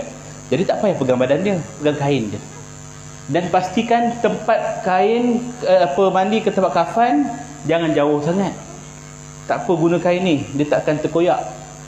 Tapi kalau kita mandi kat bawah, nak kafan kat atas ni, perjalanan jauh, tak sampai setengah jalan bocor.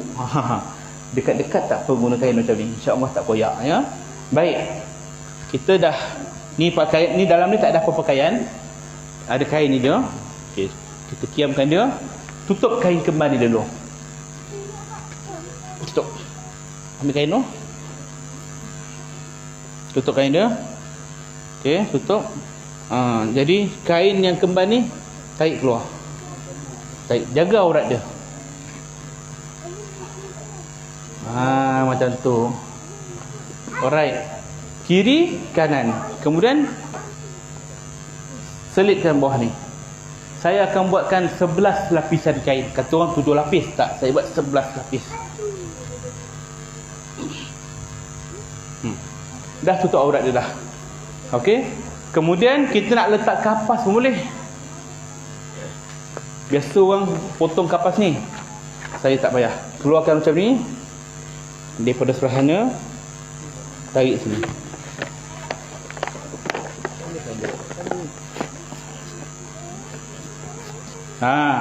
Buatlah banyak-banyak. Buat lagi sampai kaki dia.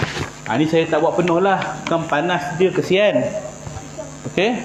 Baik. Di atas kapas ni kalau nak letak sekali lagi sebut cendana, kawarus, tabur je. Nak letak banyak tak apa. Okey, kemudian kita ambil kain baju tadi. Lalu muat tak? Kalau tak muat kita koyak lagi. Okey, muat. Lalukan. Okey. Lalukan sampailah hujung dia. Ambil hujung. Okey. Kita samakan atas dan bawah. Macam ni. Lipat sebelah dalam. Yang ni dulu. Okey, lipat. Macam tu. Yang tu pun lipat ke sini. Tengok berapa lapis dah ada tutup mayat. Tadi 1 lapis, 2 lapis. Ini ada 4 lapisan. 4 campur 2 dah 6 lapisan. Campuran kapas tadi 7 lapisan. Dah banyak lapis dah ni. Tebal kan? 7 lapis. Okey. Kemudian dah siap macam ni. Okey, kepala dia pula. Okey. Kepala dia saya nak pindah sana. Saya nak duduk situ. Kamera mungkin boleh ke sini sikit. Okey, kemudian bahagian kepala ni, ni cara dia lah. Ibu-ibu boleh tengok ya. Tutup macam ni. Lebih-lebih macam kita tutup. Kalau rasa macam tak cukup, ambil kapas lagi.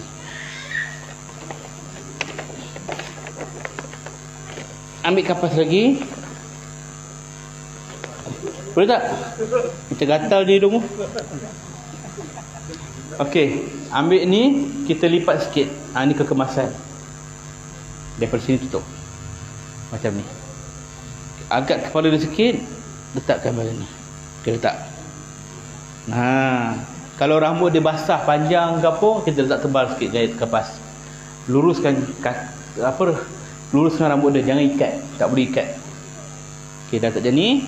Kemudian kita ambil kain serban yang kita potong tadi. Kalau kain tudung pun boleh. Dah potong dah? No bro. Kita potong dua.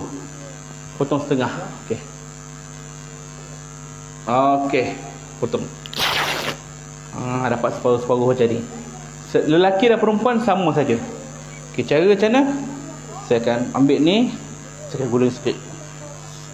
Ambil lipatan sikit. Baik. Lipatan macam ni,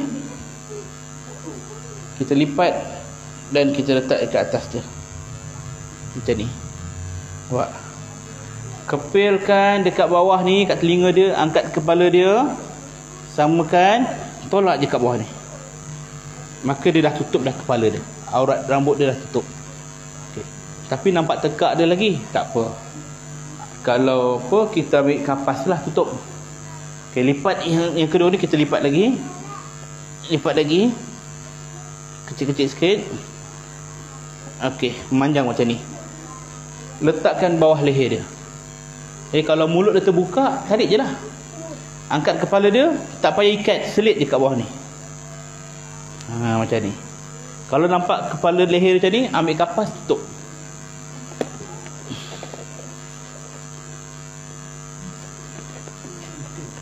Tidur, sedapnya. Okey. Ambil kapas macam ni, tutup.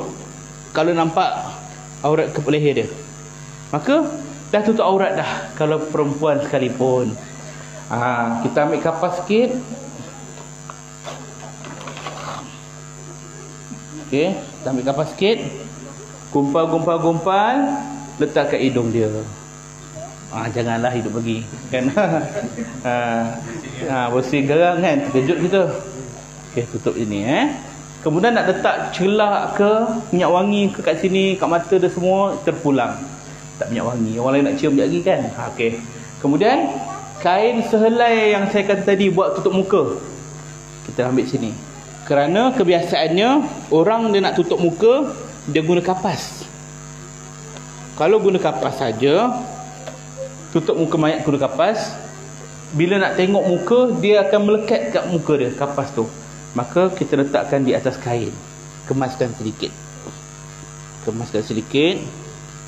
Jadi nampaklah teratur. Tak adalah serabut sangat kapas tu. Macam ni. Okey, tutup muka dia guna kain. Jadi kalau orang datang nak tengok, selak lah macam tu. Okey, mana waris tadi? Kita nak tengok jenazah mai. Nak cium dulu ke apa kan? Sila. Boleh nak sayang dulu arwah ni? Boleh Mai nak cium dulu? Tak apa, redo. Ni nak ayah tiri, anak tiri ni. Okey, dah tutup muka, barulah kita tutup kain. Sekarang ni dia hidup lagi, jangan tutup muka. Jangan tutup muka, dia sian ke dia. Ambil kain sebelah kiri dulu, tutup. Okey, tutup. Okey, selitkan. Ni saya buka bahagian muka dia. Boleh Dek? Boleh. Tips dia, jangan kita ketatkan mayat. Kadang orang dia buat macam bungkus nangka. Okey, macam ni. Okey, tengok saya sengaja guna model hidup sebab nak tahu sakit ke tidak. Cuba abang tarik. Tarik ketat-ketat biar nampak tegang. Sakit tak? Sakit lagi? Cuba betul-betul bang. Sakit? Sempit tak? Tak rasa. Takkan nak betul-betul rasa. Dia kadang-kadang setengah tempat nampak tegang, tapi tak sesuai sebab mayat sakit. Kita buat ketat-ketat. Kain kafan ni sifatnya ialah selimut. Cuba tak? Letak saja. Kita letak saja. Kemas-kemas tepi tu je. Tak payah ketat-ketat. Kadang-kadang orang ikat kain kafan, dia ikat ketat-ketat sampai nampak lekuk kat tangan dia tu. Kita bukan ikat lembu korban, mayat tak lagi kan. Nak elakkan kain terbuka saja. Okey, kita buat ini. Alright. Okey, ni tips tambahan. Kalau macam kata kita dah ukur, tiba-tiba alamak belah kaki tu tak sesuai pula nak nak ni, tak cukup nak buat bunjut. Macam mana nak buat? Okey, caranya lah abang tahan kain tu, tahan guna lutut. Tahan guna lutut. Okey. Caranya ialah kita duduk atas ni, saya tolak apa-apa. Macam tu. Tarik je. Maka boleh adjust balik. Cuba abang tarik. Saya tahan. Tarik. Best tak? Okey, saya adjust balik. Okey. Sakit tak? Aku tak sakit. Buat lagi. Okey. Kita letak balik. Tadi 7 lapis. 8, 9. Ni yang ke-10. Dan 11. 11 lapisan mayat. Lapisan kain pada mayat. Okey. Nak duduk dalam ni. Alright. Dah siap. Kemudian tali kita ikat sebelah tepi kiri. Ikat ni. Yang tu ni kat tangan dia. Atas sikit kat bahu dia ni, ke sini belah kiri. Okey, abang ikat ujung. Okey. Ikat riben. Kenapa mayat kita ikat tepi? Sebab ais ikat tepi. Sebab mayat di dalam kubur dia akan dibaringkan mengiring sebelah kanan. Bila dia mengiring sebelah kanan, automatik yang kiri ni atas. Senang kita nak buka balik ikatan tu. Okey, tu lutut Lutut, mana lutut atas sikit. Yang tu pinggang. Okey. Ikatan riben. Jangan ketat-ketat sekadar kita nak elakkan kain dia terbuka. Kan? Baik. Ikat. Kemudian bawah tu kita boleh buat bunjut. Apa nama? Gubah-gubah sikit lah. Nampaklah sikit rupa dia tu kan. Buat yang cantik sikit. Okey. Kemudian sunatnya kita ambil kain selai lagi. Ambil kain batik tu. Ni namanya tasjiyah. Sunat menutup atas badan mayat, kain. Jangan biarkan mayat macam ni je putih. Ambil kain. Sebab kita tak tahu entah apa benda yang keluar, darah ke apa. So kurangnya kalau kain ada, tutup sikit.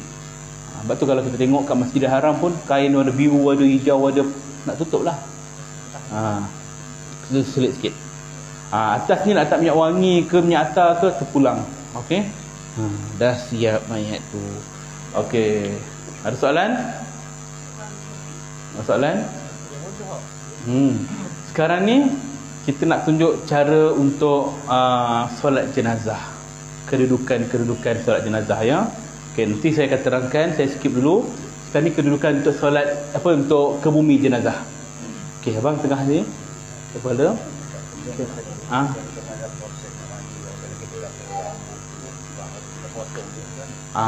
Anggota badan jangan dipisahkan. Rambut dia panjang sangat ke, janggut panjang sangat ke, kita nak potong tak boleh. Tak boleh potong kuku, tak boleh. Panjang kuku ke rambut tak boleh. Sebab tu anggota badan dia baru lepas sakaratul maut, duka badan dia. Kita cabut sikit pun dah sakit bagi dia. Maka tak boleh dicabut apa-apa. Lepas tu kalau rambut dia berwarna, je lah. Kita lalukan air je lah. Tu bahagian dia kan. Baik. Okey, abang tengah. Okey, seorang lagi bahagian kaki dia.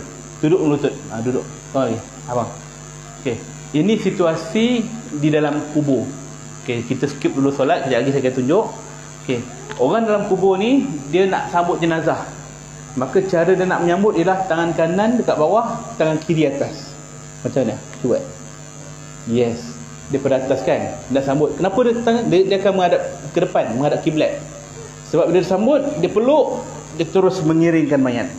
Senang kaedah dia. Jadi orang atas paskan mayat, kita akan alihkan dulu kain ni. Okey, kita angkat. Okey, sambut. Ya, nanti saya tunjuk yang keranda. Yang ni saya tunjuk kalau kita kat tempat lain. Kan. Kalau jumpa situasi ni, dah tercengang. Kerana ni kita biasa keranda. Kan. Okey, cuba. Angkat tangan kanan, kiri. Okey. Peluk. Tangan kiri, okey. Kita ngiringkan dia.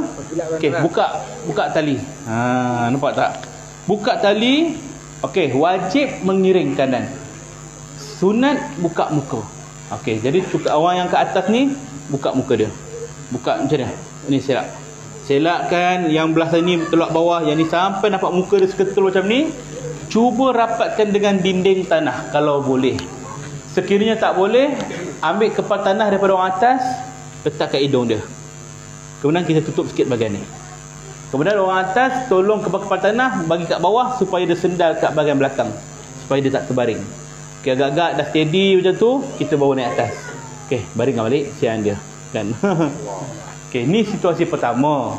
Kalau mayat tu kita letak macam tu, sama ada lihat apa, liang lahat tengah atau liang lahat tepi. Tapi kalau keranda di atas lagi, kita dah ngiringkan mayat. Kiring dari atas kiring supaya fit. Mana dalam keranda? Ada juga yang memudahkan dia. Mana yang mudah lah. Kalau kat bawah dah letak, baru kita ngiringkan boleh. Ada orang yang badan dia besar, jadi kat bawah susah, jadi awal-awal kita dah iringkan dah. Ataupun kalau dia dah COVID, susah, keranda tu yang kita iring. Macam tu, ada juga seperti tu. Ya, kaedah masing-masing. Yang mudah, yang penting wajibnya mengiring ke kanan. Okey. Muka sunat je buka. Kalau jenazah normal macam ni tak ada masalah, bukalah. Dia buka. Tapi kalau misalnya kata jenazah tu reput, ada penyakit berjangkit, tak payah buka. Normal saja buka, sunat.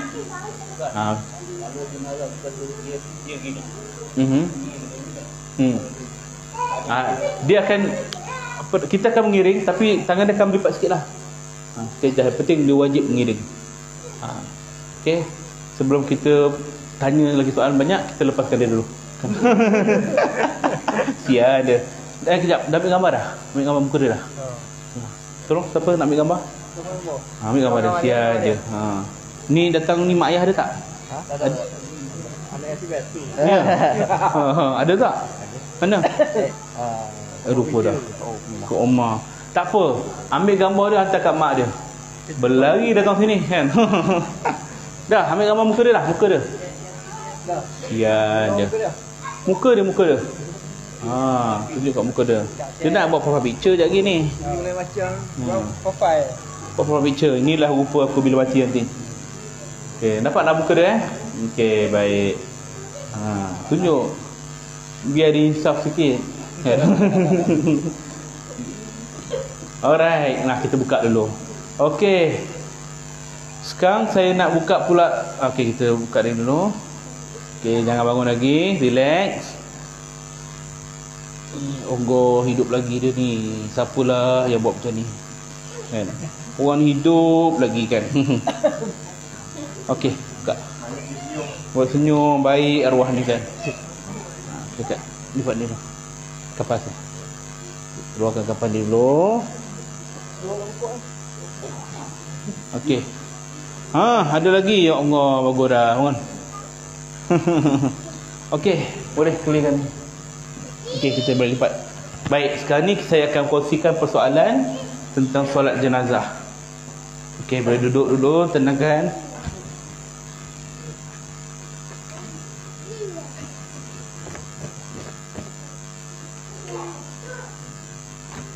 Okey, baik. Jadi, dalam perihal solat jenazah, yang jadi masalah sekarang ni ialah kedudukan mayat. Okey, kedudukan mayat macam mana posisi dia? Kepala kanan, kepala kiri. Biasa jadi masalah. Jadi, kalau ikut kaedah sunnah Nabi SAW, yang disunnahkan ialah kedudukan imam. Katakanlah ni mayat, ni kepala, ni kaki. Maka dalam hadis Nabi sebut, kebiasaannya Rasulullah bila solat jenazah, maka dia akan berdiri setentang dengan kepala ataupun badan dia. Tapi kalau jenazah wanita, Nabi akan berdiri di tengah-tengahnya, di pinggangnya. Maka sunnahnya lelaki kepala, perempuan pinggang. Ini sunnah yang Nabi sebut. Adapun kaedah yang mengatakan kepala jenazah lelaki atau perempuan belah mana, yang kita faham, kepala lelaki sebelah kiri, kepala perempuan sebelah kanan. Maka dalam hal ini ialah kaedah ulama saja. Dia bukan satu kewajipan. Adapun yang lebih afdal apa dia? Yang lebih afdal ialah kepala lelaki dan perempuan dua-dua sebelah kanan. Kerana kias kepada kedudukan jenazah dalam kubur. Jenazah dalam kubur tak ada beza lelaki perempuan kanan kiri. Semua sebelah kanan. Maka kita pun dalam solat jenazah pun sebelah kanan juga. Ulama dahulu nak memudahkan kita, kadang-kadang ada orang datang lambat. Kepala kanan kiri ni tak nampak lah imam dia. Tengok kepala dia kiri, oh ni jenazah lelaki, maka dia bolehlah niat Allahumma maghfir lahu, baca doa Allahumma maghfir lahu. Itu je ya.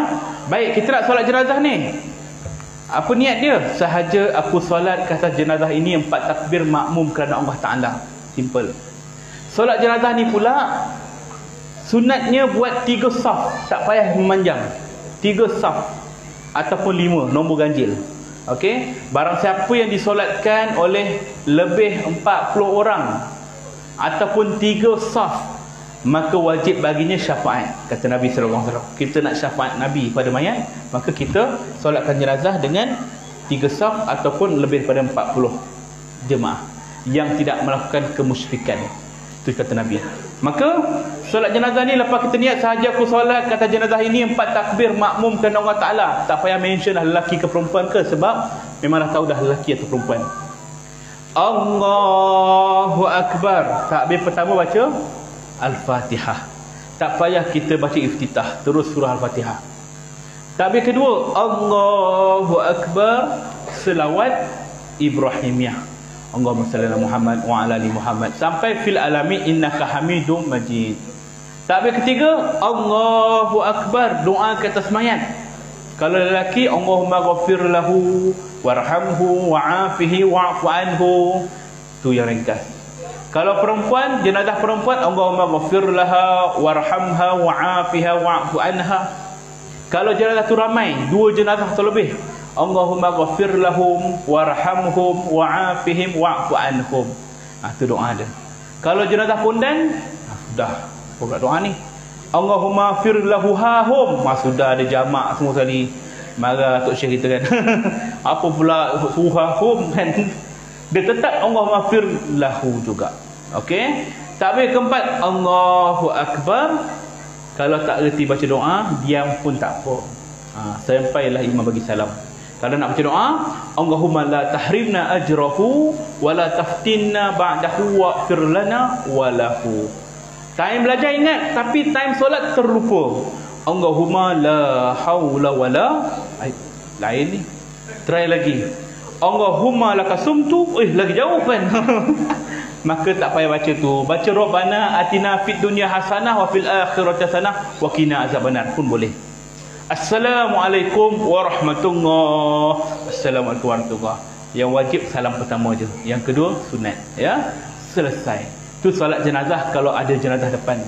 Kalau jenazah gaib, syarat solat jenazah gaib ialah kita tahu jenazah tu dah meninggal pertama, yang kedua dah siap mandi dan kafan. Dia mesti lepas 2 rukun, mandi, kafan. Sebab itulah jenazah arwah Tok Guru Harundin meninggal kat California. Kita nak tumpang solat jenazah gaib dia, kena dapat maklumat orang sana. Pukul apa dia mandi? Pagi esok. Okey, kita andai anggarkan pukul 10 dah siap mandi kafan, maka boleh kita solat. Bolehlah solat jenazah gaib lepas dah tahu mandi kafan. Boleh. Syaratnya ialah kalau jenazah tu jauh daripada kita. Pertama, jauhlah, tak boleh pergi sana. Syarat yang kedua ialah kalau kita tak tahu dia meninggal. Kita duduk satu kampung, tapi kita tak tahu dia meninggal. Tahu-tahu dah meninggal dah bila? 3 hari dah kita kebumikan mayat tu. Allah, tak tahu pun. Kita pergi kubur dia, boleh solat jenazah gaib di tepi kubur dia. Ini pernah berlaku di zaman Nabi.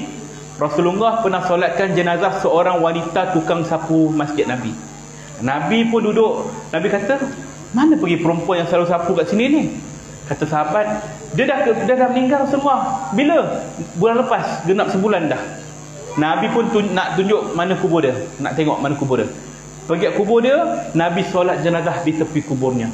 Maka kata ulama Syafi'iyah, solat jenazah gaib boleh dilakukan dalam tempoh 1 bulan dari hari pengebumian dia. Maknanya ini sabit kepada perbuatan Rasulullah. Solat jenazah wanita tadi sebulan lepas kematian dia. Itu boleh, sebulan je. Lebih daripada tu 3 bulan dah baru tahu, tak boleh solat jenazah gaib. Dah habis dah tempoh dia. Okey? Dan solat jenazah gaib ini wajib ada mayat dia. Maknanya mayat tu wujud. Contoh MH370. Kita tahu dia dah mati. Tapi mana mayat dia?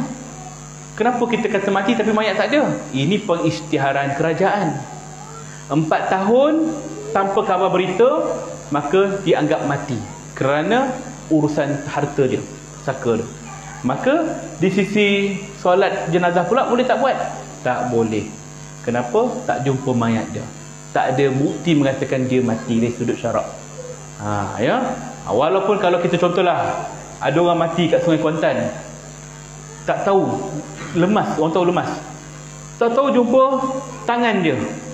Ni tangan dia ni, macam mana ni?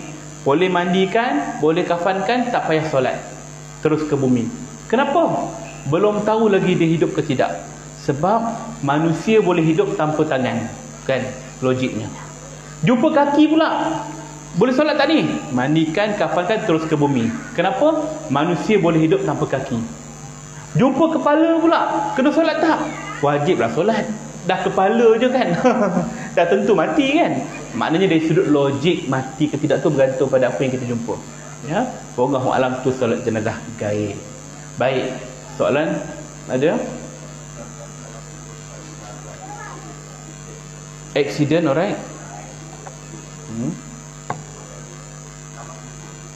Kemudian baru jumpa lagi. Okey. Baik. Kalau jenazah accident, kalau mayat itu dijumpai berpecah ke apa ke, forensik akan ambil mayat, dia akan cuba untuk gabungkan balik, jahit. Tapi kalau saya tak ada anggota yang tercicir, mana tangan sebelah tak jumpa lagi, kita uruskan mana anggota yang ada, minggu depan baru jumpa tangan dia. Maka tangan ni kita mandi, kafan, tak payah solat dah. Tadi dah solat dah jenazah. Terus ke bumi, boleh ke bumi tanah kubur yang sama. Tapi gali jangan sampai dasar. Galilah dalam 3-4 kaki kawasan yang apa, asalkan binatang tak boleh gali balik. Letak kat situ. Tak payahlah kita nak gali sampai ke bawah, buka balik keranda dia. Tak perlu. Sekadar yang boleh aja. Wallahu a'lam. Ada lagi? Persoalan lain?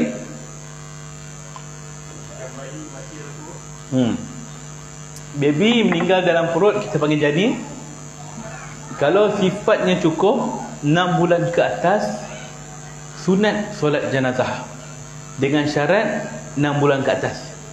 Tapi kalau dia 6 bulan ke atas, dia sempat lahir, ada hidup, menjerit ke, bergerak ke, tanda-tanda hidup, wajib solat.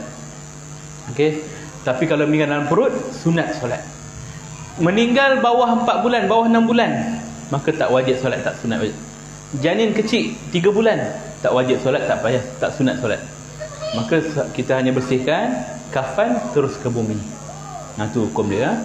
Secara mudahnya, kalau meninggal dalam perut, tak wajib solat. Kalau meninggal hidup, kat luar hidup kejap, wajib solat. Itu hukum dia. Ya, wallahu a'lam. Ada soalan lain? Ada? Berkaitan dengan kubur ke, berkaitan dengan hukum hakam ke, kadang-kadang kita keliru juga kan. Baik, saya buka persoalan yang biasanya ada. Biasanya kalau orang meninggal, pernah dengar tak orang kata ni meninggal ni tutup cermin kan? Tutup cermin, cermin tingkap, TV, semua cermin muka semua kita tutup dengan kain. Apa hukumnya tu? Adakah wajib kita ikut? Hukum itu, kalau orang sekarang kata ini semua khurafat, apa pula tutup cermin pula kan? Sebab ini berkait dengan hukum edah. Kalau masyarakat terdahulu, mereka bila disebut tentang hukum hakam, mereka kurang faham. Contoh, isteri kematian suami tidak boleh bersosial, tak boleh berhias, tak boleh berwangian. Maka kalau kita zaman sekarang, kita faham tu hukum, kita ikut. Tapi orang dahulu, masa tu Islam baru nak berkembang, bagi dia tak logik lah. Takkanlah kami nak keluar rumah tak pakai makeup, tak berhias. Jadi signifikan ataupun kesinambungan daripada itu ialah kebiasaannya orang perempuan asal tengok cermin mesti nak berhias. Betul tak? Nampak cermin kereta orang yang ada tinted gelap sikit, tutup kan. Ini fitrah orang perempuan. Jadi bila kita tutup, maka sekurang-kurangnya menghindar diri dia daripada berhiasan. Macam mana cara nak bagi orang tutup? Dia bagi alasan. Kalau kau tak tutup cermin ni, nanti kau nampak roh tu balik. Ya Allah, betul ke tu? Ya, tutup. Itu cara orang lama nak mendidik. Kita sekarang ni tak perlu, sebab kita dah ada ilmu. Ya. Macam tu juga dalam cara orang dulu. Kalau kita tuan-tuan nampak rama-rama masuk, mak kita kata apa? Rama-rama masuk rumah, dia kata apa? Ada orang datang. Benda ni dah tersebar dah serata Malaya kan. Kita pun kata, ada orang datang ni. Apa tindakan kita lepas tu?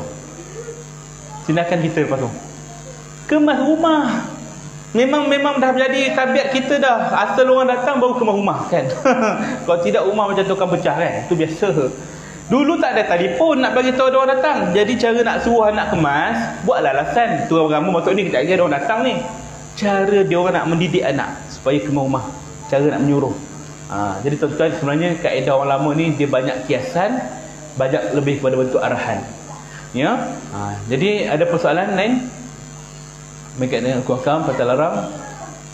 Okey, jika tak ada, saya nak buka satu video macam saya katakan tadi, dan saya kira kita boleh tutup live ni dulu sebab tayangan video ni PNC, private.